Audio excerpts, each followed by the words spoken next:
Mi hermana se casó con mi ex prometido que me dejó embarazada, y me invitó a la boda para demostrarme que soy la mala. Llevo 3 años sin hablar con mi hermana melliza, Lara. Y no es porque yo sea rencorosa. Es porque ella decidió que el mejor momento para robarme la vida era justo cuando yo estaba de rodillas. Pero empecemos por el final, o más bien, por el principio del fin. Eran las 2 de la madrugada de un martes. Sonó mi teléfono. Era Lara. No la reconocí. Su voz sonaba como un cristal haciéndose añicos. Sofía, por favor, no cuelgues. Necesito que vengas. Me he quedado sin sitio donde dormir. Dani me ha echado a patadas, y estoy sangrando. Dani. Daniel. Mi ex prometido. El padre del bebé que perdí cuando ella se fue de vacaciones con él a Cancún, 3 semanas después de pedirme que fuera su dama de honor. Pero esa noche, todavía no lo sabía. Cuando llegué a la dirección que me envió, no era ningún cuchitril. Era una casa enorme, de esas que alquilan para bodas de mentira en Instagram. Lara estaba sentada en el bordillo, con un vestido blanco manchado de vino, maquillaje corrido y un moretón en forma de dedos en la muñeca. A su lado, una maleta desbordada de ropa de marca. Me miró con esos ojos iguales a los míos, solo que los suyos tenían un brillo de locura que yo perdí hace años. No tengo a nadie más, sollozó. Mamá me bloqueó. Papá dice que me busque un psicólogo. Y tú eres la única que entiende lo que es que Dani te destruya.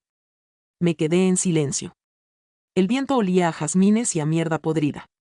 ¿Qué quieres, Lara? Que me perdones, se levantó tambaleándose. Y que me ayudes a vengarme de él. Por ti.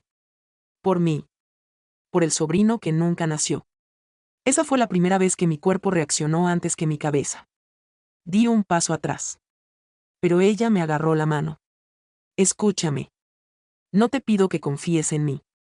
Te pido que me odies lo suficiente como para querer verlo arruinado. Él se casa mañana. Con otra. Una chica de 22 años, millonaria, que ni siquiera sabe que él tiene una orden de alejamiento encima. Cerré los ojos. Recordé la ecografía que guardo en un cajón cerrado con llave. Recordé su mensaje de texto: no voy a ser papá de un error. Aborta o cría sola. ¿Qué tenemos que hacer? Pregunté, y mi voz sonó como la de una extraña. Lara sonrió. Era la misma sonrisa que puso cuando mis padres anunciaron que me pagaban la carrera de medicina y a ella solo la de marketing. La misma que puso cuando Dani le regaló el collar de perlas que yo había visto en su carrito de Amazon. Solo necesito que entres conmigo a la boda. Tú tienes la llave de la casa de sus padres. La que él nunca te pidió que devolvieras. Asentí. Aún no sabía que esa noche iba a descubrir algo mucho peor que una infidelidad. Algo que haría que el karma no fuera un castigo, sino una carnicería. Porque cuando llegamos al jardín donde se celebraba la boda, entre luces de hadas y rosas blancas, vi a la novia. Y mi sangre se congeló. No era una desconocida. Era Valeria. Mi mejor amiga de la infancia. La que me sostuvo el pelo cuando vomité por los nervios el día de mi primera cita con Dani. La que me prometió que jamás me traicionaría. Valeria estaba ahí, de blanco, con mi anillo de compromiso en el dedo. Y cuando nuestras miradas se cruzaron, no se puso pálida. Se rió. Me dio un beso en el aire y dijo: «Ay, Sophie, qué bien que viniste. Ahora Dani y yo podemos pedirte que seas nuestra primera bailarina, ¿o prefieres que te llamemos niñera? Porque este año vamos a tener un bebé. ¿Ves? Si se puede ser feliz con él». Lara, a mi lado, no dijo nada. Solo me apretó la mano y susurró: «Por esto te traje. Para que veas lo que yo ya sabía. No soy la única mala de la familia». En ese momento, el DJ puso nuestra canción. La que Dani y yo elegimos para nuestro primer baile. Y la novia me tendió la copa de champán. Brindis, hermana política. Por los rencores que caducan. Alcé la copa. Miré a Lara. Miré a Dani, que apareció detrás de Valeria con una mano en su panza apenas perceptible. Y luego miré el cielo, donde las estrellas brillaban como si nada importara. Y entonces, todo lo que había construido en secreto durante 2 años estaba a punto de estallar. Pero antes de contarles lo que pasó esa noche, tengo que retroceder. Porque para entender el final, hay que entender el principio. El dolor. La caída. Y sobre todo, el hombre que me salvó cuando ya no quedaba nada de mí. Conocí a Dani en segundo año de medicina. Él estudiaba arquitectura. Era de esos hombres que te abren la puerta, que te recitan poemas de Becker de memoria, que te miran como si fueras la única persona en una habitación llena de gente. Me enamoré de él porque me hizo sentir vista. Mi padre nunca fue de muchos abrazos, mi madre siempre estaba ocupada con Lara y sus dramas. Dani llegó y llenó un vacío que yo ni siquiera sabía que tenía. Estuvimos juntos 4 años. 4 años en los que planeé mi vida a su lado. Cuando me propuso matrimonio en París, en ese puente sobre el Sena con los candados del amor, juré que era el hombre con el que iba a envejecer. Luego llegó el embarazo. No fue planeado, claro, pero yo lo sentí como un milagro. Dani lo sintió como una catástrofe. Recuerdo la noche que se lo dije. Estábamos en su coche, después de cenar. Le mostré el test. Él se quedó en blanco. Su mandíbula se tensó. Y soltó, ¿estás segura de que es mío? Esa fue la primera vez que algo dentro de mí se rompió. No el corazón. Algo más profundo. La confianza. Las semanas siguientes fueron un infierno. Él se volvió frío, distante. Cancelaba citas. Me decía que estaba exagerando, que las mujeres tienen bebés todo el tiempo, que por qué yo tenía que hacer un drama. Nunca vino a una ecografía. Nunca me preguntó si había comido bien o si necesitaba algo. El día que perdí al bebé, estaba sola en un hospital público. Sangrando. Asustada. Llamé a Dani 6 veces. No contestó. Al día siguiente me envió un mensaje de texto, lo siento. Pero quizá es lo mejor. Un mes después, vi en Instagram una foto suya en la playa. Con Lara. Mi hermana. Abrazados. Sonriendo como si nada hubiera pasado. Ese día aprendí que el dolor no tiene fondo. Siempre se puede cavar más hondo. Siempre supe que Lara era la favorita. No lo decían con palabras, pero se notaba en las pequeñas cosas. A ella le compraban el vestido más caro para la graduación, a mí me decían que el mío estaba bien. Ella podía llorar y conseguir lo que quisiera. Yo tenía que ser fuerte, responsable, la que no da problemas. Cuando mi madre supo que Dani me había dejado por Lara, su reacción no fue defender a su hija traicionada. Fue justificar a la otra. Ay, Sophie, tú sabes cómo es Lara. Es impulsiva. No mide las consecuencias. Pero en el fondo te quiere. ¿En el fondo? ¿Qué fondo? Porque yo solo veía superficialidad y puñaladas. Mi padre, por su parte, nunca se metió. Él es de los que miran para otro lado. Cuando le dije que Lara se había ido de vacaciones con mi ex prometido semanas después de que yo perdiera un bebé, él bajó la cabeza y murmuró, las hermanas pelean, pero luego se reconcilian. No, papá. Esto no es una pelea por un juguete. Esto es una traición con mayúsculas. Me fui de casa un año después. Conseguí una beca en otra ciudad para terminar mi especialidad en medicina interna. Mi madre me llamó dramática. Mi padre no dijo nada. Lara me escribió un mensaje que decía, ojalá encuentres paz. Yo también sufro, ¿sabes? Ese mensaje me confirmó algo, Lara no solo era la favorita. Era una narcisista incapaz de ver más allá de su propio ombligo. Corté contacto con todos. No fui a Navidad. No respondí cumpleaños. Y ellos, en lugar de buscarme, me etiquetaron como la rencorosa. Lara se encargó de sembrar esa versión en cada reunión familiar. Nunca supe exactamente cuándo empezaron. Pero ahora, mirando atrás, creo que fue antes de que yo perdiera al bebé. Hubo señales. Lara llegaba a casa con ropa nueva que no podía pagar. Dani empezó a tener reuniones de último momento. Yo elegí no verlo. El amor te vuelve estúpida. Cuando lo descubrí, no fue con un mensaje ni una foto filtrada. Fue porque Lara, borracha una noche de fin de año, me llamó por error. Escuché su voz y la de él. Estaban riéndose de mí. Dani decía, ella nunca se va a enterar.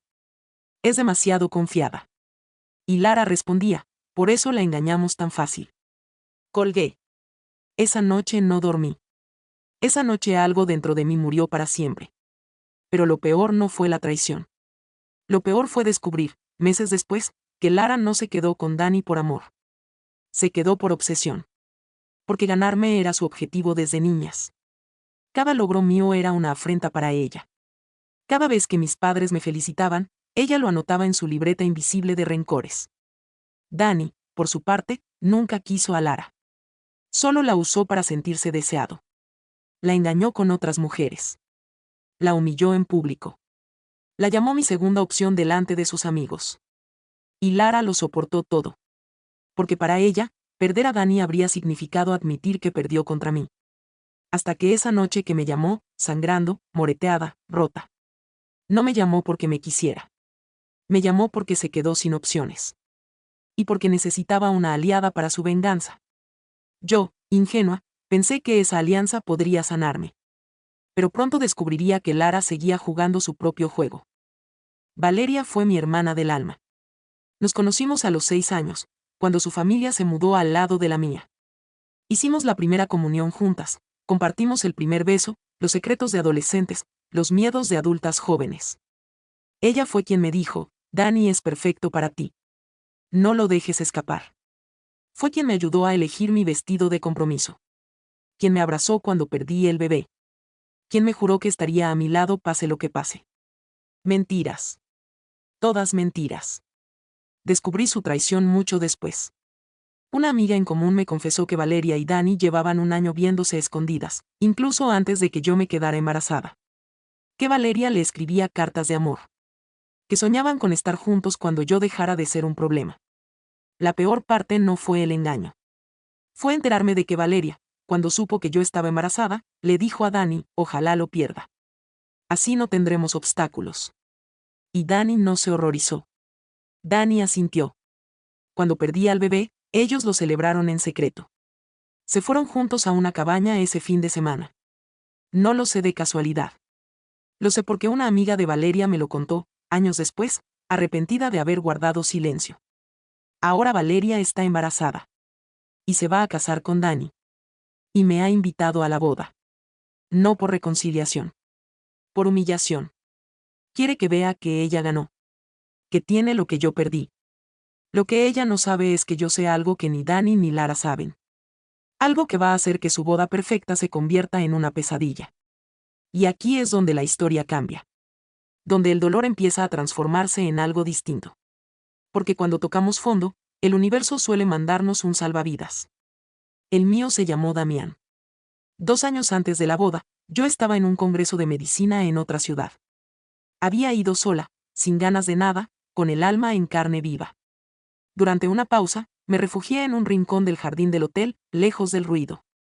Estaba llorando sin hacer ruido, como había aprendido a hacerlo en los últimos tiempos, cuando un pañuelo apareció frente a mis ojos. Las lágrimas también merecen un pañuelo limpio, dijo una voz grave, pausada, con un dejo de autoridad amable. Levanté la vista. Era un hombre de unos 40 años, bien vestido pero sin ostentación, con ojos profundos y una calma que contrastaba con mi tormenta. Me sequé la cara, avergonzada. Él no preguntó por qué lloraba. Solo se sentó a mi lado en silencio. Ese hombre era Damián. El tío de Dani. El hijo mayor del fundador del imperio familiar. El primo que Dani odiaba con toda su alma porque Damián era el heredero, el inteligente, el que se había ganado el respeto de los abuelos mientras Dani solo sabía manipular y mentir. Pero yo no lo sabía entonces. Solo vi a un desconocido amable que no me juzgó. Nos vimos al día siguiente, por casualidad, en otra charla del Congreso. Él era médico también, aunque se había especializado en gestión sanitaria. Hablamos de trabajo, de política hospitalaria, de cosas frías que no dolían. Pero al final, cuando nos despedimos, me dijo algo que se quedó grabado en mí. Tienes los ojos más tristes que he visto en una doctora. Espero que algún día puedas curarte a ti misma con la misma dedicación que curas a tus pacientes. No supe qué responder. Solo le di las gracias y me fui.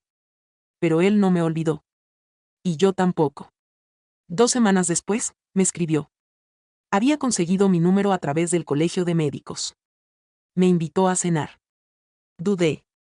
Aún no confiaba en nadie. Aún sentía que cualquier hombre podía ser otro Dani.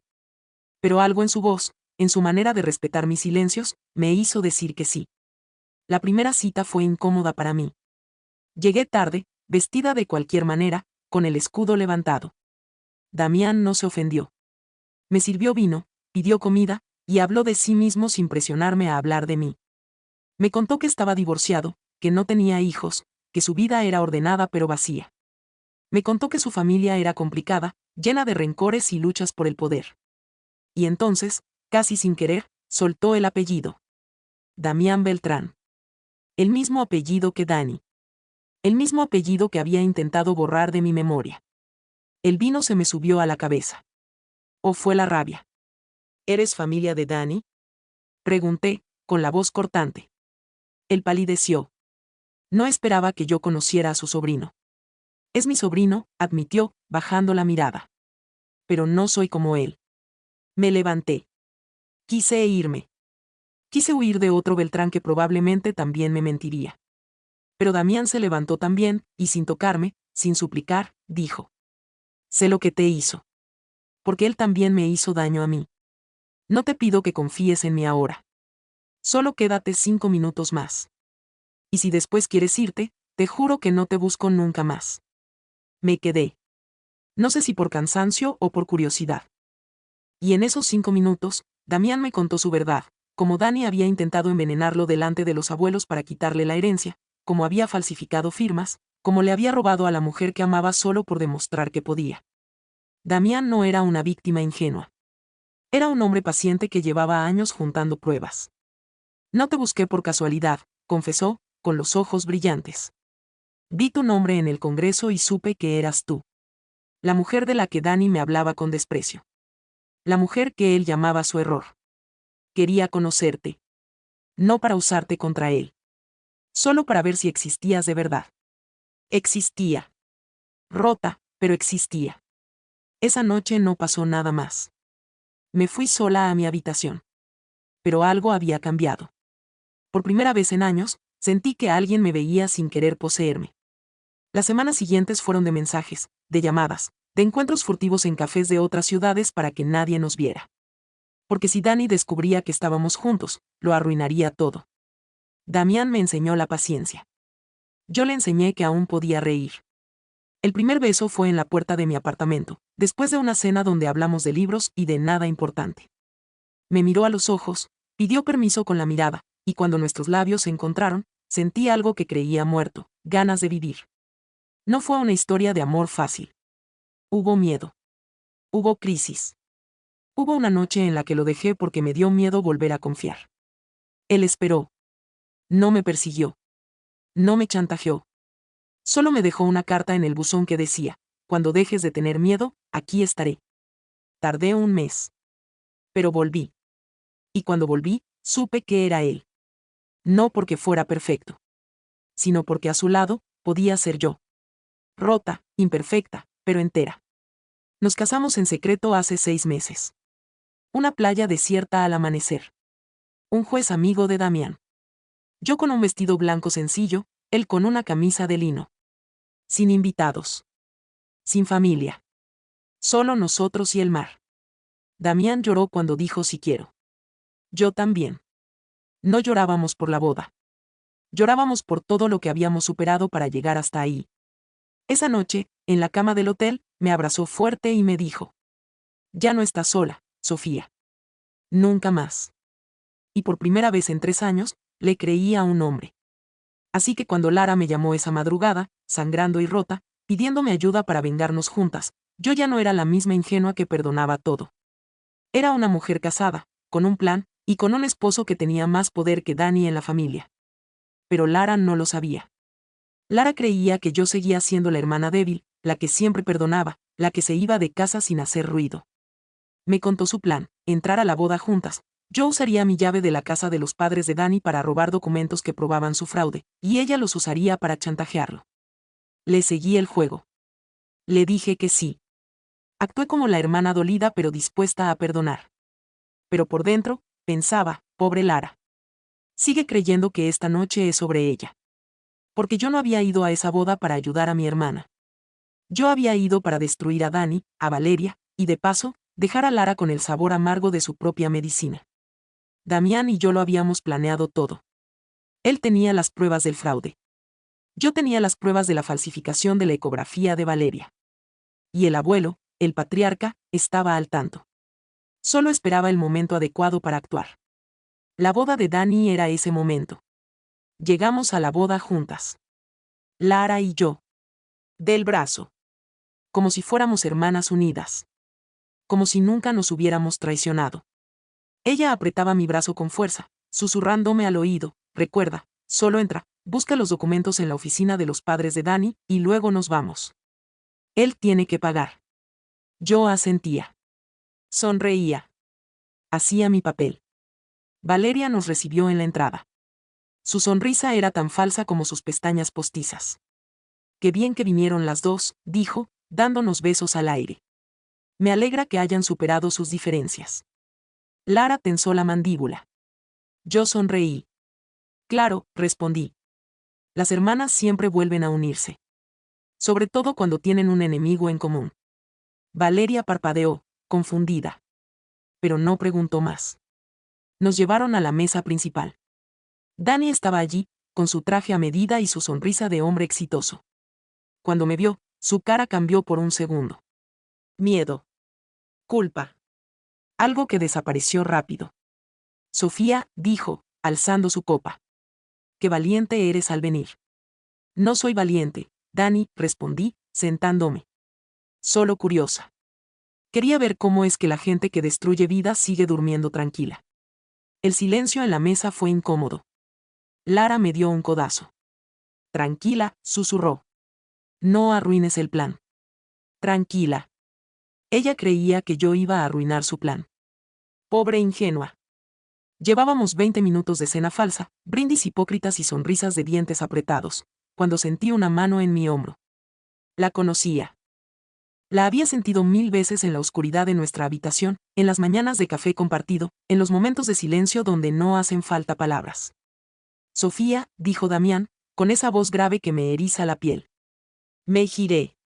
Él estaba ahí, impecable, con un traje gris que le quedaba perfecto.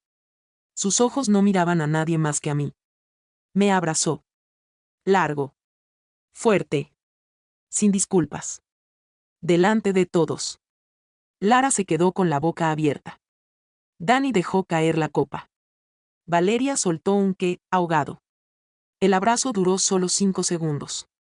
Pero para mí, fueron 5 segundos de justicia poética. Cuánto te he extrañado, amor, dijo Damián en mi oído, solo para mí. Yo también, susurré. Cuando nos separamos, Damián miró a Dani. Y su sonrisa era todo lo que Dani había querido robarle, poder, respeto, y ahora también su mujer. Te presento a mi esposa, sobrino, dijo Damián, con una calma que helaba la sangre. Sofía. Llevamos 6 meses casados. Pensé que era momento de que la familia lo supiera.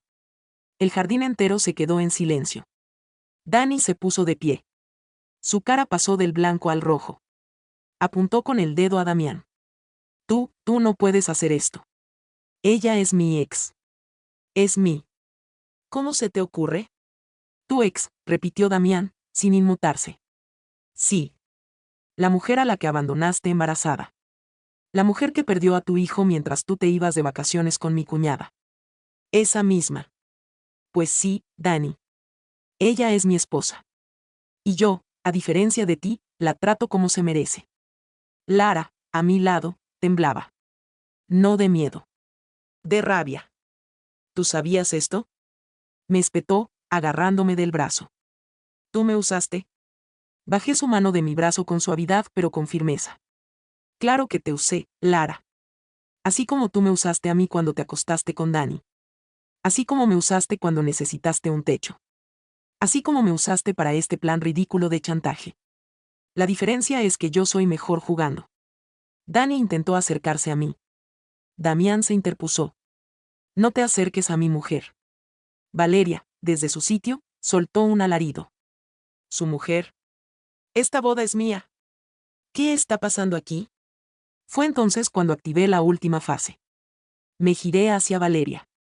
La pobre niña rica que creyó que podía jugar con fuego sin quemarse. ¿Quieres saber qué está pasando, Valeria? Dije, alzando la voz lo suficiente para que todos los invitados me escucharan. Te lo cuento yo. Dani no es el padre de tu hijo. Ella palideció. Dani giró la cabeza hacia ella como un autómata. ¿Qué? Que el bebé que llevas dentro no es de él, repetí, más clara. Es de Jorge, tu exnovio. La misma noche que Dani se fue con Lara, tú te acostaste con él. Y luego manipulaste las fechas de la ecografía para que Dani creyera que era suyo. Mientes, gritó Valeria. No miento. Soy doctora, Valeria. Especialista en medicina interna, pero he visto cientos de ecografías. La tuya tiene la fecha editada. Y tengo una copia del informe original del laboratorio. ¿Quieres que la muestre aquí, delante de todos? Valeria rompió a llorar. Dani la miró como si la viera por primera vez. Con asco. ¿Es cierto?, preguntó él, con voz rota. Valeria no respondió. Solo lloraba. Y en ese momento, Dani entendió que no solo había perdido el control de su boda. Había perdido todo. Pero no había terminado. La puerta de la finca se abrió. Entraron 2 coches. Policía y abogados. El patriarca de la familia, el abuelo de Dani y tío de Damián, bajó del segundo coche. Un hombre de 80 años, pero con la mirada afilada como un cuchillo. Daniel, dijo, con voz cascada pero firme. Estás desheredado. Dani dio un paso atrás. Abuelo, no. Sí. Damián me mostró todas las pruebas. El fraude. Las cuentas falsas. La manera en que trataste a esta mujer. Señaló hacia mí. La familia no quiere sanguijuelas. Solo heredan los que honran el apellido. El policía se acercó a Valeria. Señorita, tiene que venir con nosotros. Falsificación de documentos médicos es un delito grave. Se la llevaron entre gritos y lágrimas. Dani quedó solo en medio del jardín, rodeado de susurros, señalamientos, y la peor condena, el desprecio de su propia sangre. Lara, la cobarde, intentó escabullirse. Pero yo la alcancé en la salida. ¿A dónde crees que vas? Sophie, por favor, sus ojos estaban llenos de lágrimas falsas. Yo solo querías usarme. Como siempre. Pero esta vez no funcionó. Y ahora, Lara, te quedas sin Dani, sin familia, y sin mi perdón. Porque perdonar no es olvidar. Y yo no olvido. La dejé ahí, temblando en la puerta, mientras volvía al jardín. Damián me esperaba con el brazo extendido. ¿Terminamos?, preguntó. Sonreí. Por primera vez en 3 años, sonreí de verdad. Terminamos. Me abrazó.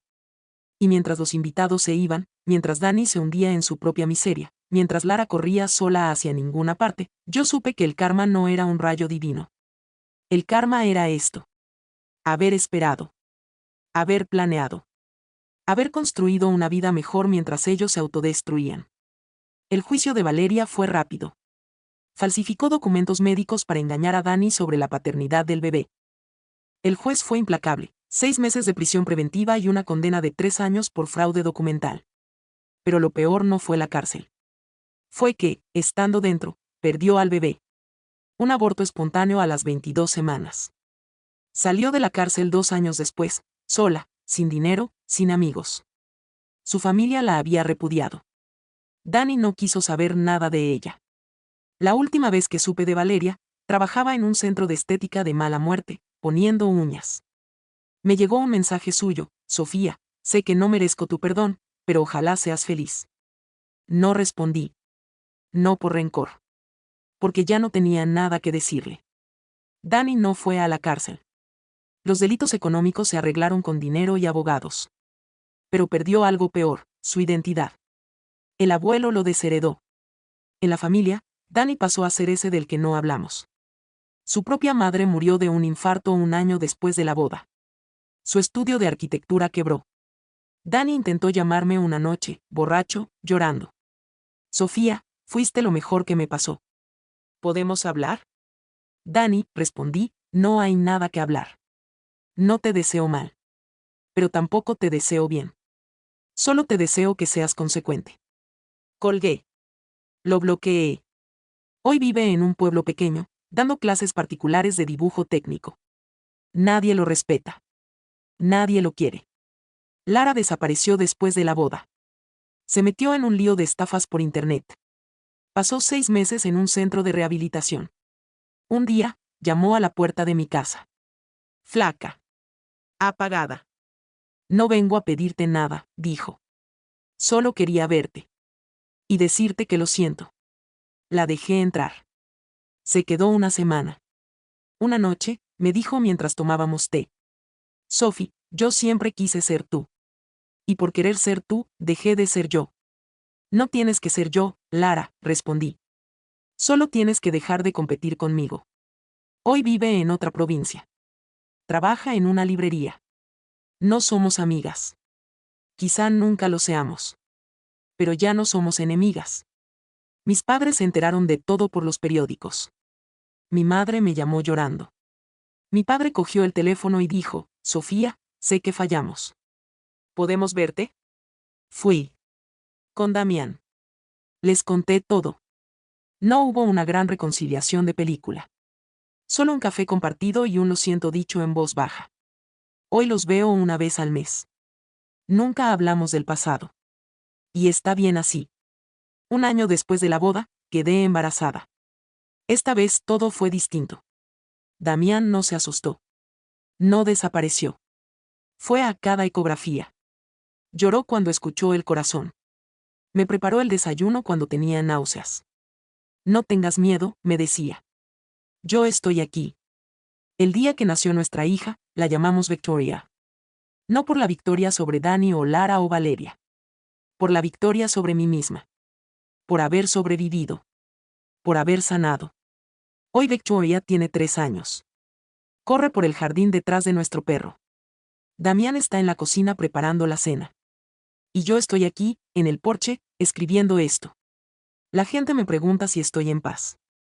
Y la respuesta es sí. Pero no una paz ingenua. Una paz ganada a pulso. Aprendí que el karma no es una fuerza mágica. Es una consecuencia. Cada mentira, cada traición, cada puñalada por la espalda, deja una semilla. Y esas semillas crecen. A veces tardan años. Pero crecen. Aprendí que la venganza no es un plato que se sirve frío. Es un plato que no debería servir nunca. Porque cuando te enfocas en destruir al otro, te olvidas de construirte a ti. Aprendí que el verdadero poder no es hacer daño. Es sanar. Y que la mejor revancha contra los que te hicieron daño es vivir bien. Muy bien. También que ellos se den cuenta de que ya ni siquiera te acuerdas de ellos. Por eso, si alguien me pregunta cómo terminó esta historia, digo lo mismo. Los malos no ganaron. Los buenos no perdieron. Y yo, que no era ni buena ni mala, solo una mujer rota que decidió reconstruirse, gané lo más importante, mi vida. Y créanme, eso lo es todo.